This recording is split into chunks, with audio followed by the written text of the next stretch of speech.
Good evening, everyone, and welcome to this session. So I hope all of you are doing great. Yes. So yesterday in our last session, we were doing paper analysis of Jharkhand eligibility test. And we had completed the analysis of the first 50 questions, and 50 more questions are left to be analyzed. So we thought let's complete that first today, and then we will go on to do more sessions from tomorrow onwards. All right. So with that in mind, let's get started with our session tonight. So I will show you my screen so that you all can see the questions. All right. Yes. Just a second. Yeah. Oh, yes. I believe now all of you can see the question paper on the screen. Let me check. Yes. Yes. The question paper is very clearly visible. All right. Yeah. So yesterday we had completed our discussion till question number 100. So today we are supposed to start from question number 101. All right. Okay. Let's start. In Mulk Raj Anand's Untouchable, Bakha experiences a moral barrier rather than a physical barrier when he's slapped in the market. What does this distinction reveal about his character's psyche? This question is asking you your opinion about Bakha's psyche. All right. So he is physically too weak. Physically is not our concern here. Our concern here is the psyche. So A, not at all correct. It's wrong.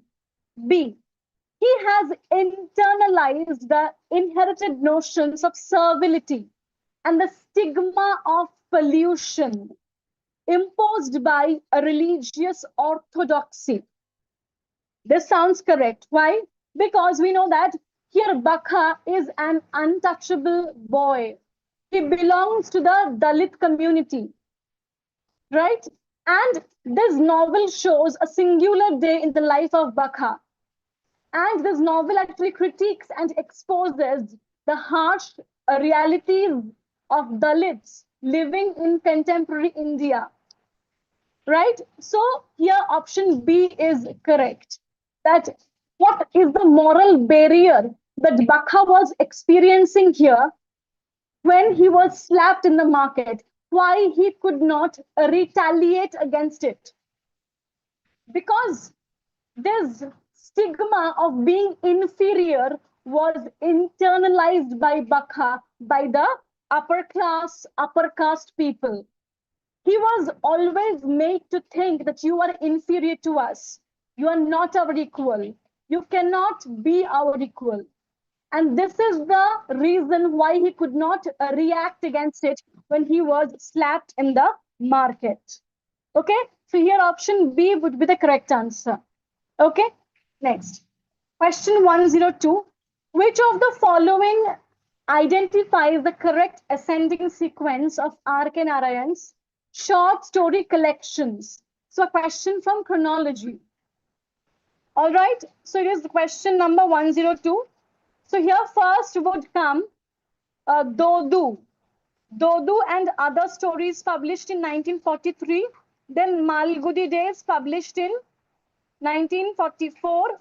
You can check these 2 years because often they show the years of both these works as 1943. So please check this once again. Okay. Then An Astrologer's Day and Other Stories 1947. And lastly, Lawley Road and Other Stories 1956. So we think it is option B, but please check once again. All right. Okay. Next, in which year Manoj Das's first Shatabdira Arthananda in Oriya was first published? So it's a work from Oriya literature. All right, and this work was published in 1949. Option B is the correct answer. 1949. Okay, next. Arun Joshi is regarded as an existentialist novelist, writing in line with which international figures? So here the correct answer would be Albert Camus and Franz Kafka. Why? Because Arun Joshi is an Indian novelist whose works frequently explore themes of alienation, the search for meaning, and the human condition.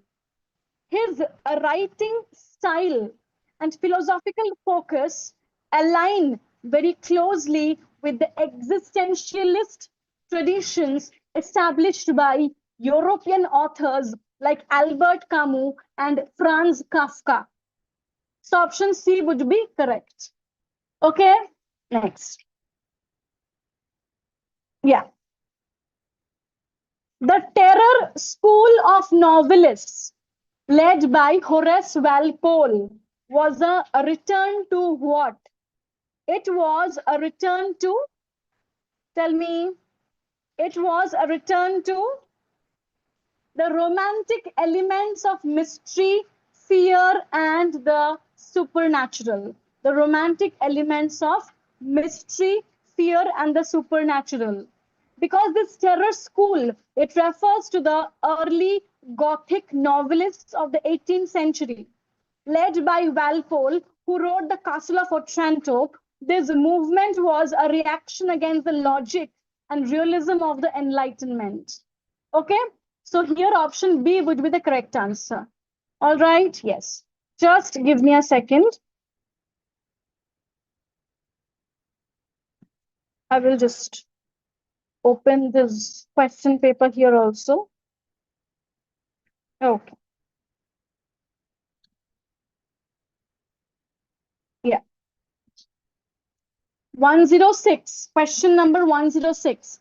In the Mulk Raj Anand's Untouchable, which specific technological introduction is proposed as the remedy for the stigma of untouchability?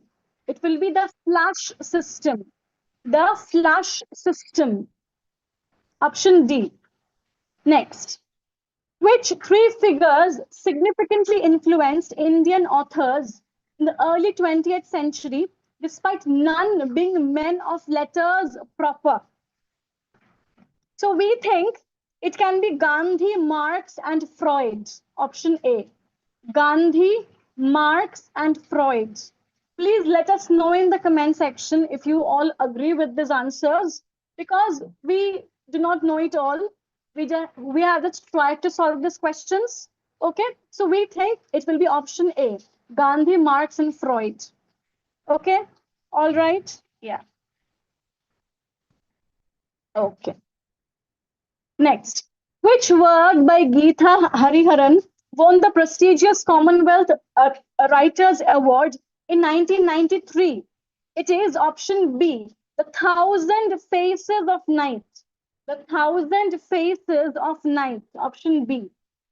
Next, Ruskin Bond's story, No Room for a Leopard, was first published in which collection and year? It was first published in the collection The Night Train at Deoli of 1988. The Night Train at Deoli of 1988. Okay, next. Which of the following statements accurately reflects Freud's stance on homosexuality as expressed in his 1935 letter to a mother? So in one of his letters where Freud talked about homosexuality, what could he have said about it? Would he classify it as a criminal vice? That sounds extreme, right? It cannot be the correct answer. Next. He considered it an illness. Again, a very extreme term, quite a pejorative term to use when you talk about homosexuality. It cannot be the answer. Next.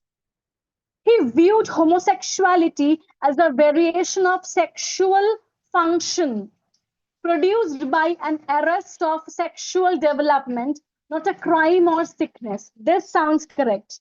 So option C would be our answer. And I have a direct quote from this letter of Freud, where he said, I quote, homosexuality is assuredly no advantage, but it is nothing to be ashamed of, no vice, no degradation.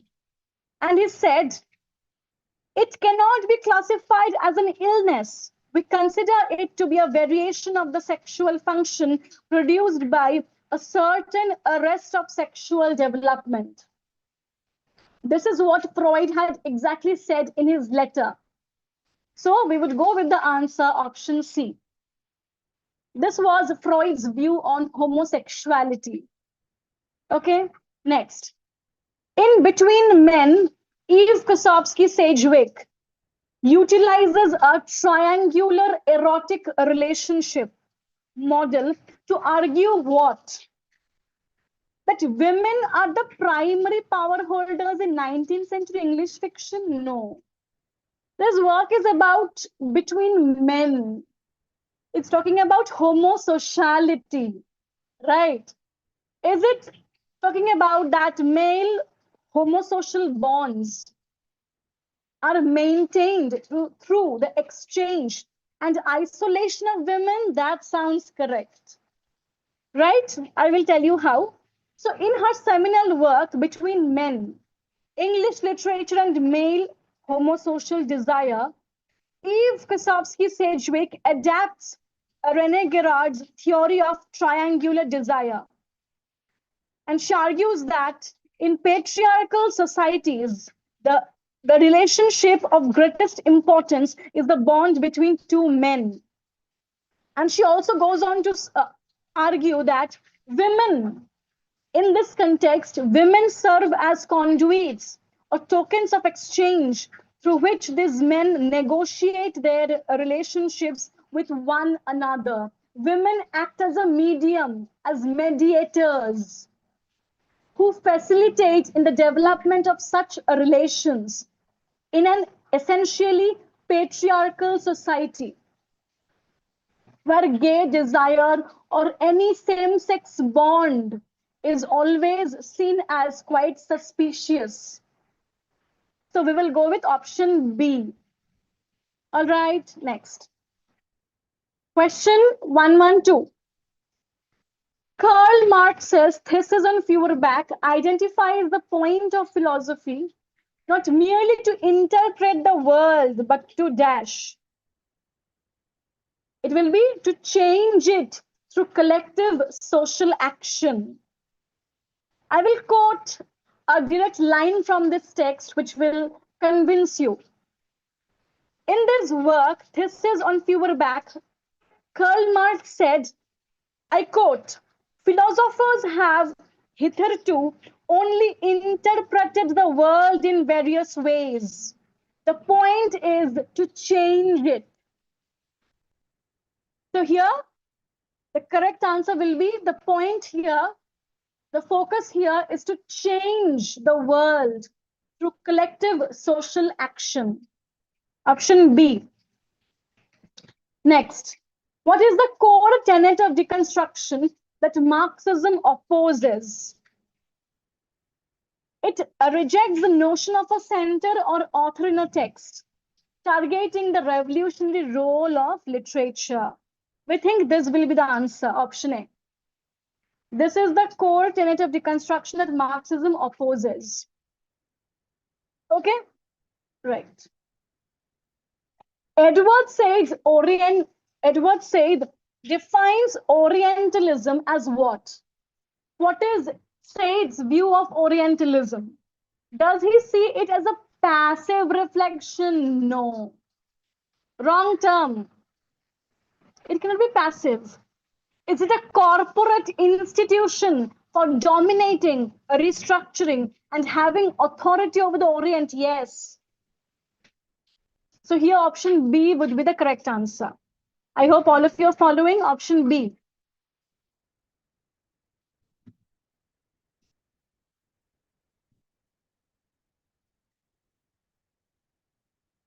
Okay, Just give me a second.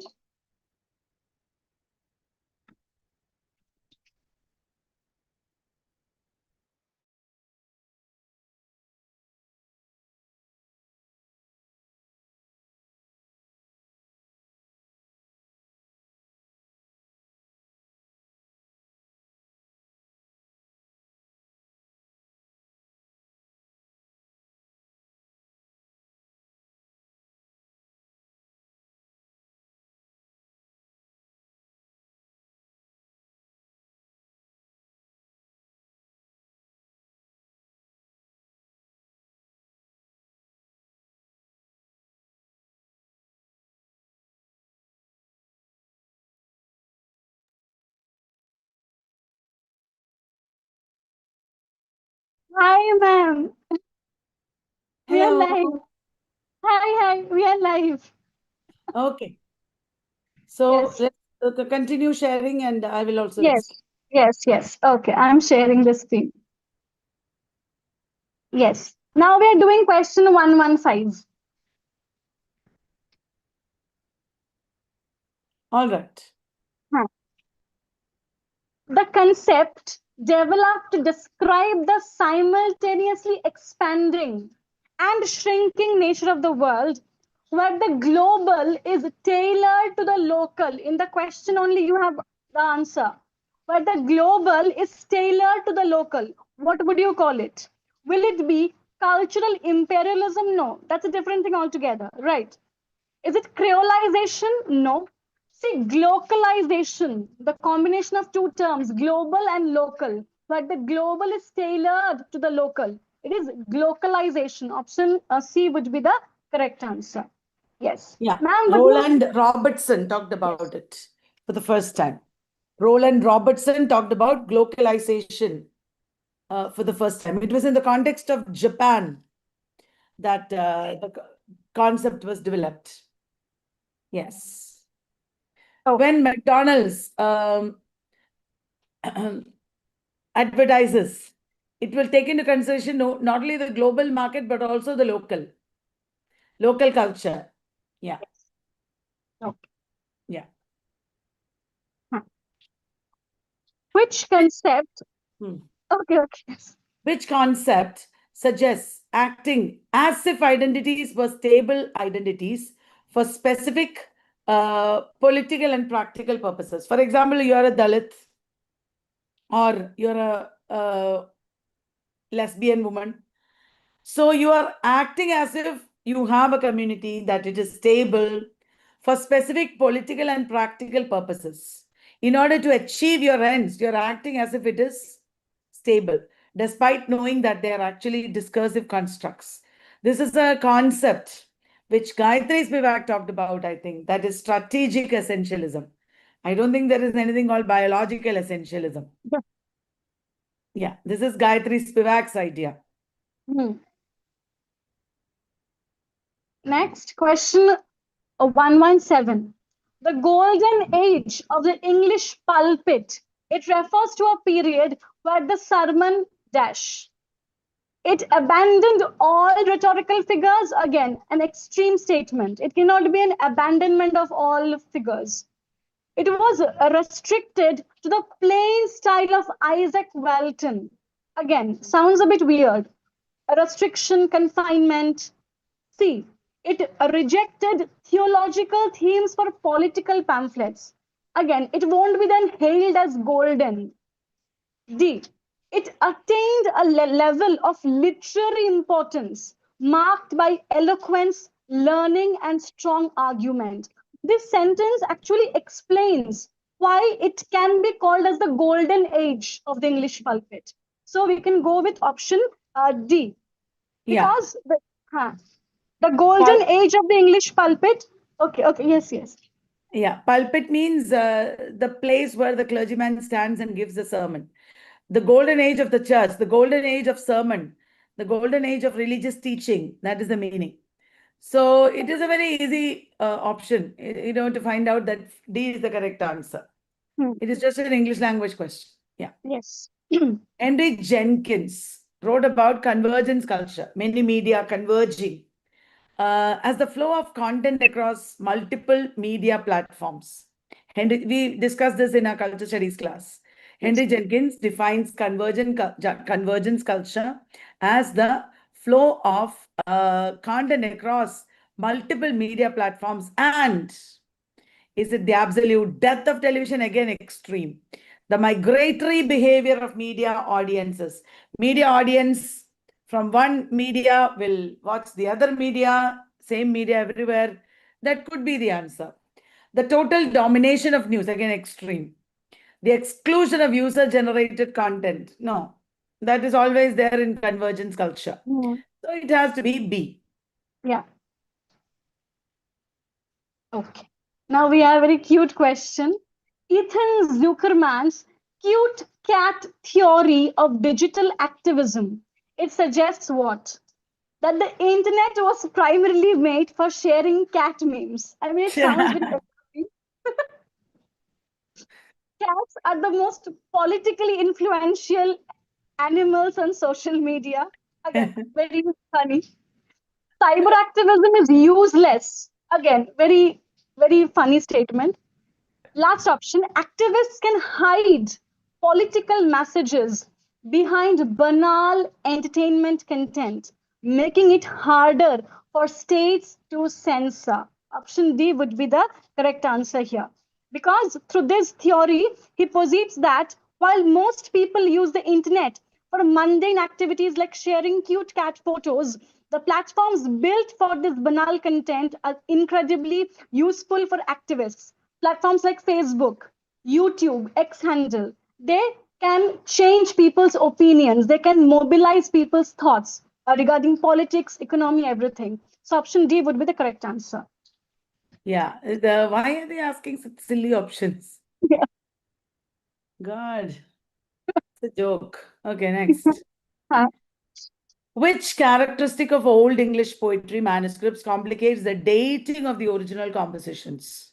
You cannot understand when the original composition is from. What is the dating? The presence of runic signatures in all four major manuscripts. Is that why you can't do dating? The fact that surviving copies were often made 3 centuries after the poems were composed, the total absence of contemporary references to any poet, the manuscripts are copies of lost Germanic texts exclusively. Exclusively could be right, I don't know. The presence of runic signatures, it doesn't look like the answer. What complicates the dating? The fact that surviving copies were often made, I don't know. Did you check it out, Ankita? Yes. So it's saying that option B would be the correct answer. And the example is while Beowulf is often estimated to have been composed in the 8th century, the only surviving manuscript, the Novel Codex, dates to It's from the approximately the 10th year century. 1000. Yes.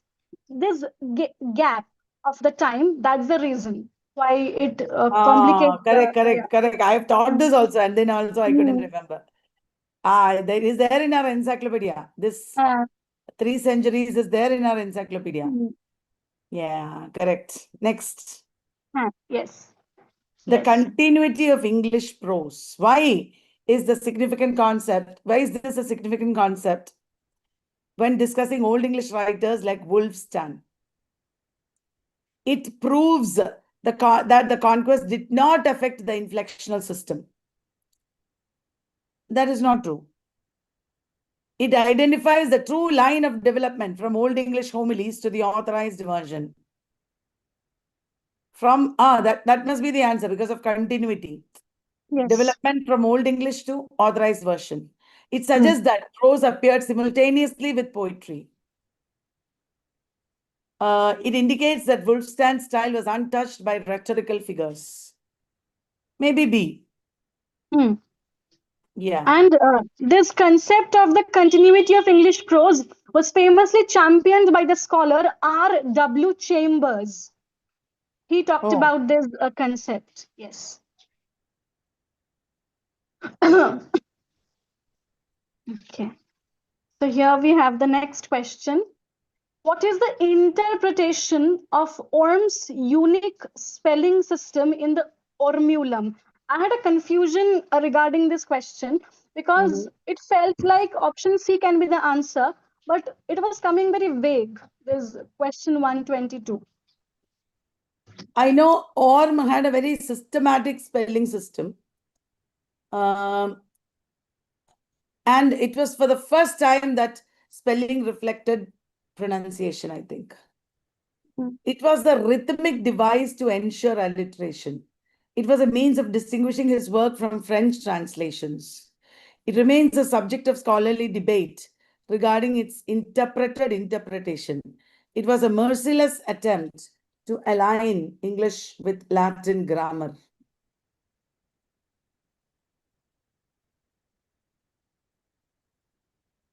It was a rhythmic is correct, but to ensure alliteration is wrong. I don't know, Ankita. I don't know the answer to this one. Yeah, I also couldn't, just confirm that this can be the answer. So it was coming very vague. That's why, yeah. Yeah, it's okay. We Okay, don't know okay. everything. Yes. In Troilus and Cresside, Chaucer's originality is most clearly evidenced by his dash. Strict adherence to the code of courtly love. Originality. Does he strictly adhere? I don't think so, because he is not following Boccaccio very much. Use of octosyllabic couplet. No, Troilus and Cressida is not octosyllabic couplet. Subtle psychological development and insight into human motives. Correct. Direct translation of Boccaccio without alteration is wrong. He is not copying Boccaccio completely. So here we will go with option C because and the question was the originality of Chaucer. So yes. Okay. Question 123. The new 124. classicism. Oh, sorry, 124. The new classicism of the Elizabethan age posed a potential danger to the English language because dash. So what was the reason? Greek and Latin Latin usages began to force themselves upon the native tongue. Sounds correct. It led to total abandonment of rhyme. Again, extreme, total, exclusively. So B can't be the answer. C. It encouraged a revolt against the past. Again, it does not sound very right. It restricted all literature to historical chronicles. Again, very extreme option. So I think we can go with option A.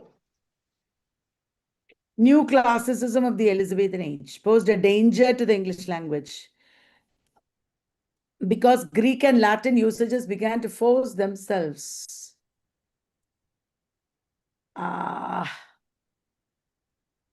Maybe. Because the other three options are a bit weird and extreme. Yeah. Yeah. Yeah, maybe. Okay. Okay. 125. Yes. Which stylistic evolution is observed in Francis Bacon's essays across their 3 editions? Stylistic evolution. They move from crisp, detached epigrams to a freer middle style. That's the answer. Yes. Option A. Yes. Option A. Next you. What differentiates the comedy of manners from the Johnsonian, that is Ben Jonson's comedy of humors? How both are different. The portrayal of a gentle, sophisticated grace or habit of a refined culture rather than a single dominant characteristic. You can see how the statement here talks about the difference of both. Comedy of manners talked about the lifestyle, the habits, the manners of the upper class people, the nobility mostly. And comedy of humors talked about how the uneven distribution of liquids, of certain liquids in our body, determine our personality traits. So here I think option A would be the correct answer. That's the difference between these two types of comedies. Yeah. Correct, I think. Okay, yes. Edward Gibbon's Decline and Fall is praised for a single, indivisible mind directing it, suggesting a plan comparable to. It is praised for one mind,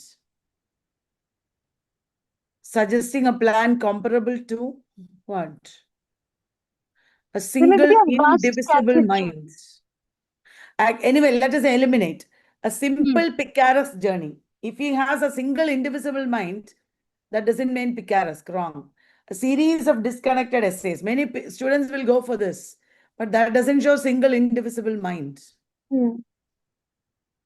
A vast cathedral, a rhymed gazette. What is this? What kind of nonsense options are they giving?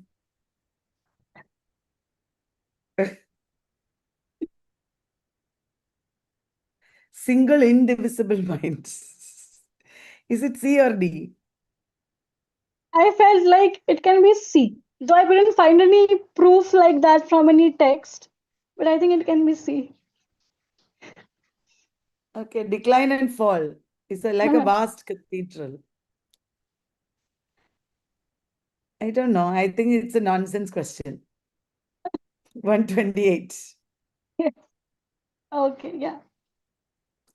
Analytical critics of the 21st century have suggested that the post-feminist emphasis on individuality and difference carries which systemic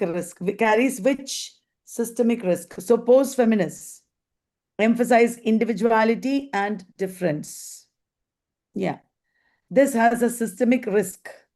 It overprivileges the domestic sphere at the expense of political engagement. No. It relies too heavily on the symbolic order. Symbolic means language against the semiotic. No. Individuality and difference. It is not symbolic order. No. It ignores the transition between the feminine and female phases. It defeats the collective program of feminism by isolating. D is the answer. By isolating individual experiences. Yes. Okay. According to the ethics of embodiment discussed by Gail Weiss and Butler, how is a body fundamentally gendered? Is it through biological essentialism again? Very anti-theoretical terms, biological essentialism. Butler would never talk about biological essentialism. B, through the failure to assimilate into the symbolic order of language. That's not even connected to the gendered idea of a body. It is the language. C, through the repeated performance of specific roles prescribed by a culture-specific script. Option C can be the answer here because we all know Butler is famous for the concept of gender performativity. How every day, through our behaviors, clothes, everything, we perform our gender. And that leads to the gendering of our body. So I think option C would be the answer here. Okay.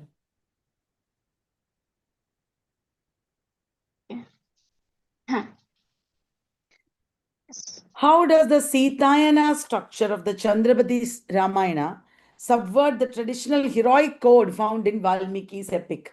Even if you don't know anything about Chandrapati Ramayana, you can still answer this. How does the Sitayana structure, that is the story of Sita rather than story of Rama, and traditional Ramayana is about Rama's exploits. How does Sitayana subvert it? By presenting Rama as a vengeful and flawed warrior. No. It's about Sita's story. By shifting the focus from public marital exploits and gory battle scenes to the intimate biological and emotional life cycle of Sita must be the answer. By portraying Ravana as a victim of Mandodari's death wish. No. By replacing the Sanskrit language with Brahminical Bengali dialect. Isn't it clear it is B? Yes, yes. Okay, yes. Question 131. Yeah. In the 1873 essay Environment, how does Dostoevsky analytically refute the popular environmental doctrine used by Russian jurors to acquit criminals? Here, by arguing that Russian peasants lack the intellectual capacity. He never said anything like this. B, by claiming that the doctrine reduces the human individual to an absolute non-entity and a slave to social structure, thereby denying the freedom inherent in Christian responsibility. I think B will be the answer here.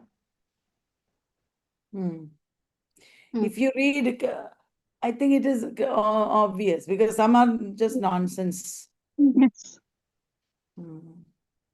Okay, next. Yes. During the Kronberg trial, how does the defense attorney Spasovich appropriate the age of the 7-year-old victim to secure an acquittal for the father? What is this about, Ankita? Well, it will be option C, by framing the case as a normal measure. Though it's a very vague and obscure area, but option C came. Some questions will be like this, guys. Don't get worried about it. Every question is not like that. You can't study all these obscure things and then pass the exam. You have to take a risk. Then 133. Yeah. Huh. Swami Vivekananda's frog in the well parable in 1893.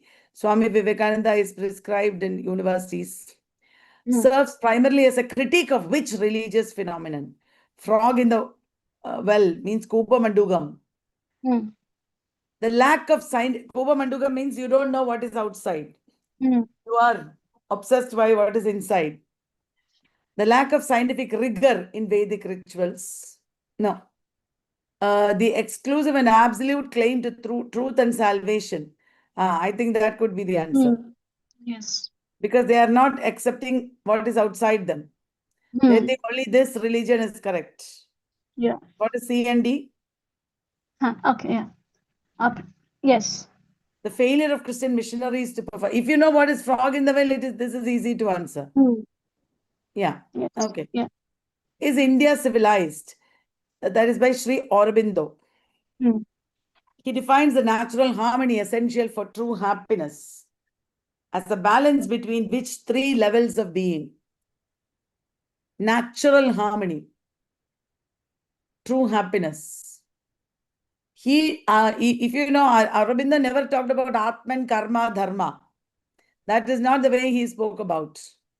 He spoke about rose, spirit, reason, emotion, action. If you know integral yoga, we teach you about future poetry.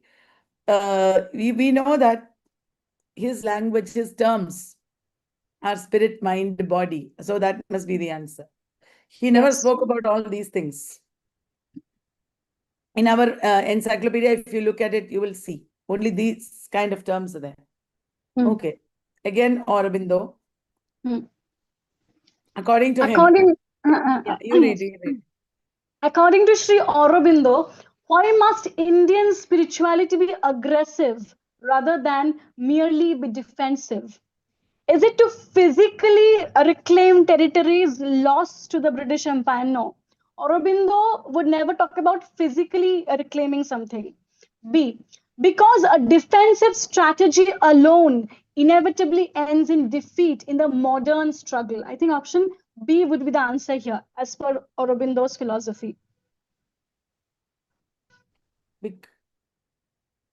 Indian spirituality must be aggressive.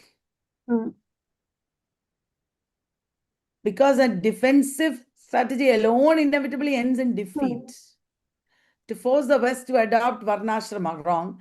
To demonstrate the superiority of this Kshatriya caste, that also wrong. Okay. In Hind Swaraj, Gandhi describes English rule without the Englishman as being specifically characterized by the retention of the British monarch as a symbolic figurehead, English rule without the Englishman. That means we'll rule ourselves.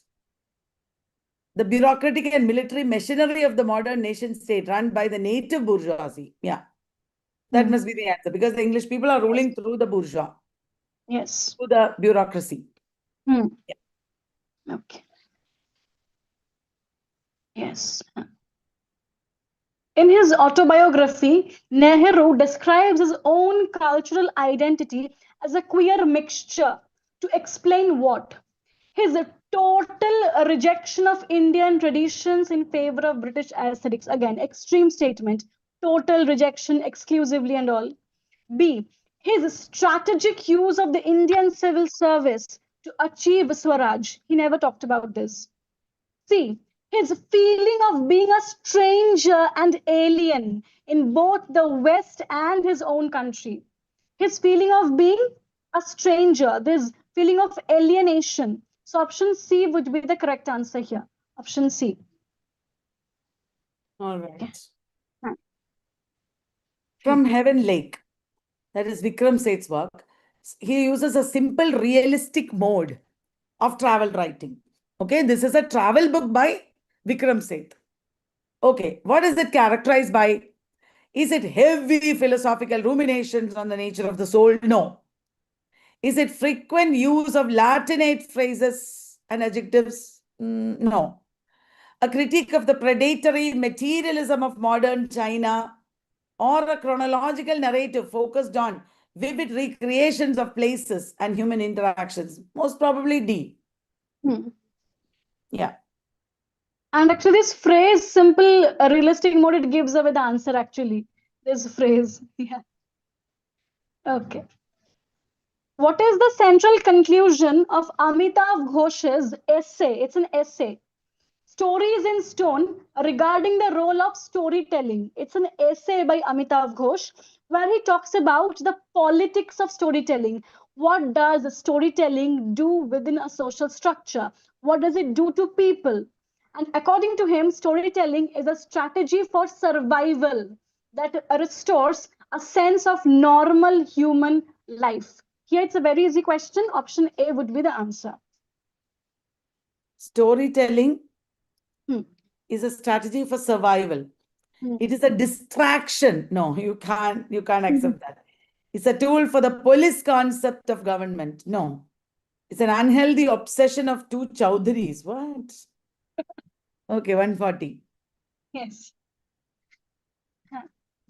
In the autobiography of an unknown Indian, Neeraj C. Chowdhury, controversial dedication to the British Empire. I teach this in the encyclopedia in the class. It includes the phrase subjecthood without citizenship. What does this imply?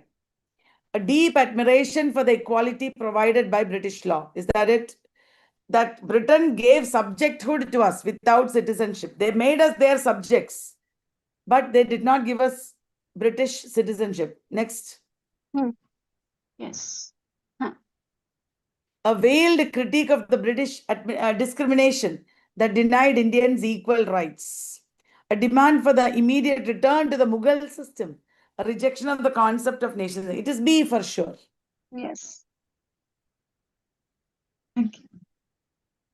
In W.B. Yeats's The Second Coming, what does the widening gyre primarily symbolize in the context of his philosophical system? We recently did this question, right, in our Kerala HSST session. So, widening gyre, what does it mean? Is it the physical movement of a falcon? No. Is it the inevitable expansion of human knowledge and scientific progress? No. This poem talks about the coming apocalypse, the coming of the Antichrist. So it won't talk about scientific progress and human knowledge. It is option C, a 2000-year cycle of history that is reaching its chaotic conclusion. It is things fall apart. The center cannot hold anything anymore. Chaos is unleashed. So option C would be the answer here. Right. Widening gyre, yes. Can you do the next one also? Yes. In T.S. Eliot's Journey of the Magi, the speaker's reflection that the birth was hard and bitter agony for us, like death, our death. It refers to what? Is it the physical suffering of the infant Jesus during his first night in Bethlehem? No, it's not about physical suffering. B, the literal death of the Magi during their journey? No. Option C is correct. It is the spiritual death of the old pagan order and the difficult transition to a new faith. It talks about the dawn of Christianity, and that is the death of paganism that this line talks about. Option C would be the correct answer. Right. 143. Yes. Huh. Spender utilizes the metaphor of blood drawn from ageless springs to suggest that the power of the truly great is blood drawn from ageless springs, the result of their noble aristocratic lineage derived from a divine or eternal source or providence, a physical attribute, something that is easily forgotten in the modern industrial society. 143 is noble aristocratic lineage, divine or eternal source that transcends human time. A or B, Ankita? It will be option B. It is from his poem, I think continually of those who were truly great.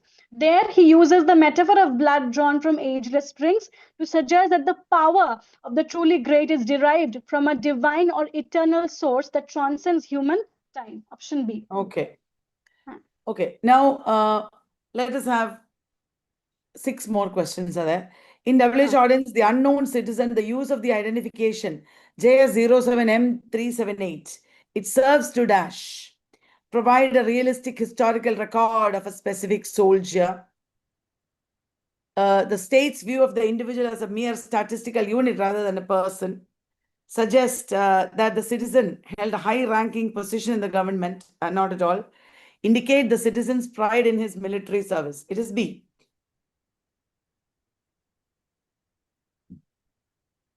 The Eugene Onegin stanza, a distinct form invented by Pushkin, is composed of how many lines? It is 14 lines. Option C would be correct. It has 14 lines. Okay. Yes. Yeah, it's like a sonnet.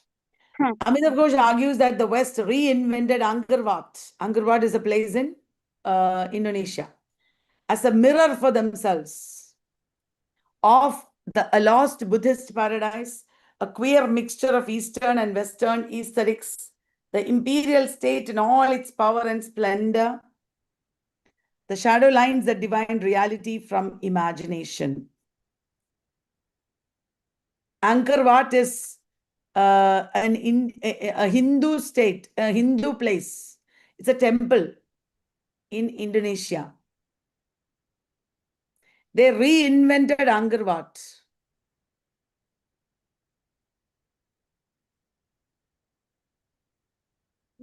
Will it be option C?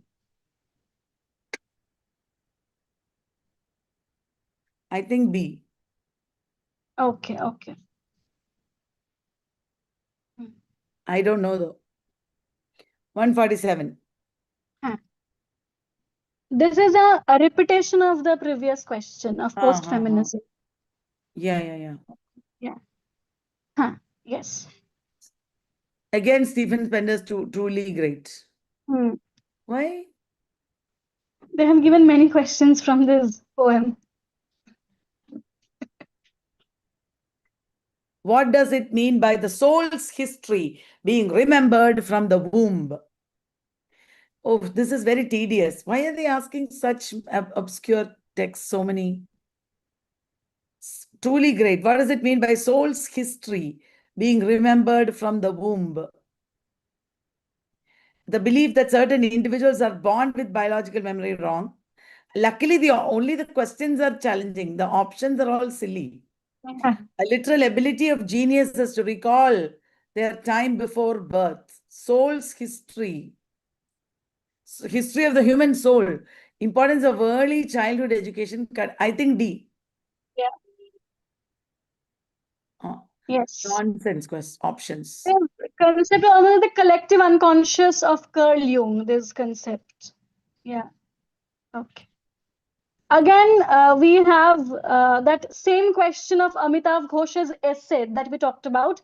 That same question has been repeated here. Why are they doing? They didn't even proofread. Yeah. Okay, last question. Assertion. Anomalies immediately lead to the rejection of a paradigm. Immediately lead. Extreme statement. Reason. Scientists initially attempt to accommodate anomalies within the existing framework. So here it will be A is false, but R is true. So initially they will try to make it happen to make this thing fit within the structure. But if that doesn't happen, then they will think something about it. So immediately lead to that's wrong. So A is false, R is true. All right. Wow, what a tedious. Guys, don't worry. You just, don't think ideal. Don't think you can ever reach a stage where you can know everything. It is all guesswork. It's like a game. Take it easy. You can do it. Don't kill yourself, with these questions. Just think calmly, read. Many questions you'll get right because of your general knowledge. 5, 6 questions here are really nonsense, but other questions were good. Yeah. So take it easy, enjoy, and join our crash course. We are going to give you practice of this same kind. All right, everyone. Okay, then. Bye, Ankita. Bye. Good Bye. night. Good night. Good night.